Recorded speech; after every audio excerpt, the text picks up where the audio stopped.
It's been a dream for the small riverina community of Adelong to replace its more than a century-old police station. Today, that was made a reality. The new building revealed, hoping to attract young officers to go bush. It was smiles all around as the Police Minister David Elliott unveiled Adelong's $1 million baby. A long-standing dream for locals, now a reality. The fact that we've got a new establishment and something new in the community to offer hope that, we're not going anywhere, we're here. The new station standing in stark contrast to much of the town that's been trapped in time. The new state-of-the-art facilities exceeding expectations. Beautiful and very modern. I'm a bit of a stickler for the old-fashioned, so I did like our old station, but yes, very modern, very nice and very fresh.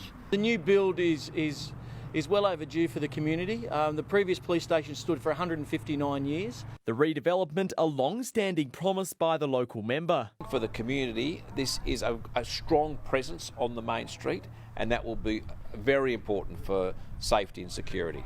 Adelong is one of just a number of regional stations receiving a makeover or a complete rebuild as part of the government's $50 million program designed to attract more officers to the bush.